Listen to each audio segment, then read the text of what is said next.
Hello everybody and welcome back to LMM. And if you're enjoying the kind of thing that you see on the channel at the moment, how about giving this video a like and maybe subscribing to the channel to help us grow. Today I'm going to be answering that burning question on everybody's lips. Just how do you start a Petter PH1?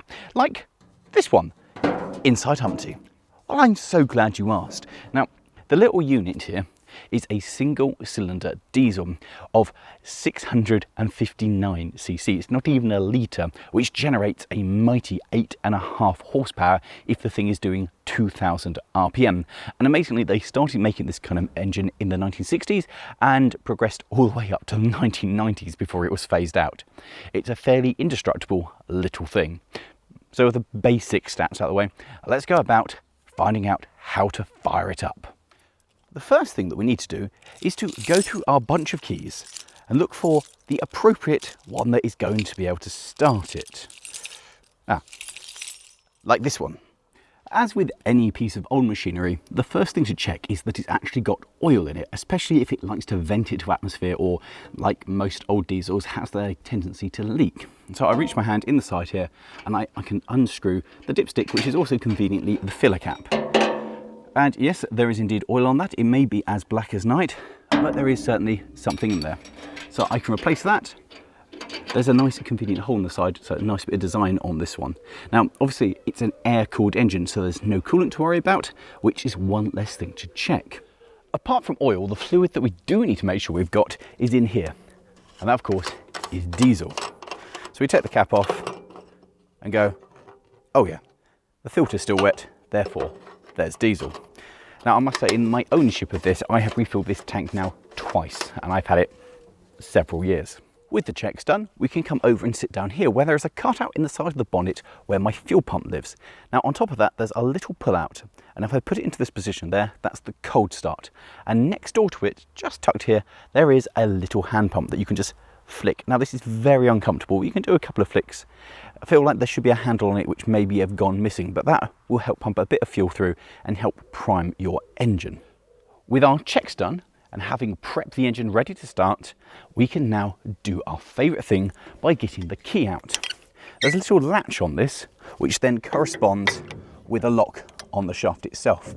It's important to keep that well lubricated, to get the whole shaft there so that when the engine starts and it spins up, this is able to be thrown off. You don't want that to be able to wedge itself on there and catch, because that's how you're going to end up breaking an arm, a shin, or whatever else is in the vicinity, because that will just keep on going with the full force of the engine. Bad times indeed. Now, this is when we get on to the fun bit of where you guys have probably seen me trying to start this in the snow.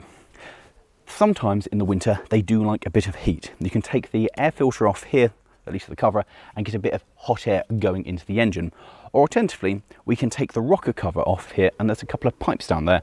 We can just drop a couple of drops of oil in, and that will increase the compression inside the cylinder and just make it a little bit easier to start.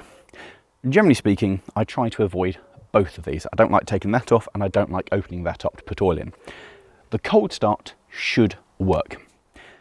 Now, this has a decompressor, which in that position is decompressed. I can either throw it there to compress or all the way over there. Ideally, it's there and just a knock over there, which is fairly simple, which means it's now time to crank it over. Now, many of my friends have tried this and all so far have failed to be able to turn it over. They can all turn it over quite happily at this point, but as soon as compression comes in at this, they can't get it over that.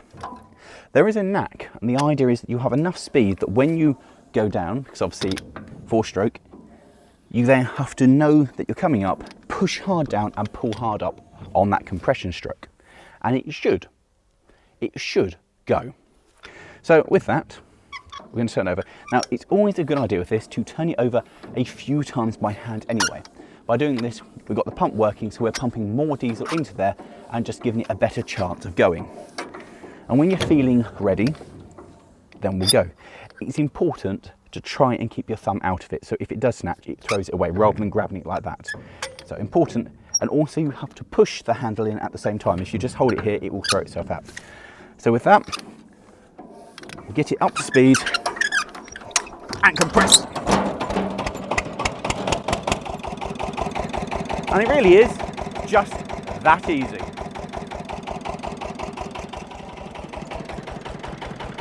They are really simple little engines and absolutely super. This one will go every time. It may take a couple of attempts and sometimes it'll be knackering, but thanks to you guys in the comments and various other things, I'm now pretty good at knowing how it will start. And bring on this winter where I'm pretty sure I'll be able to get it fired up first attempt. Of course, back in the day, they were used every single day, so they had a bit of warmth kept to them, which helped them going if they're on like a building site or whatever. Today, obviously it spends a lot of time in the shed, so it does get cold. But if you have enjoyed this video, finding out how to start it and seeing me hand start the little dump truck, how about checking out some of the other videos coming up on the screen now, including when we got it and our recent finder starting an abandoned, very similar one of these. Thanks for watching, guys. We'll see you next time.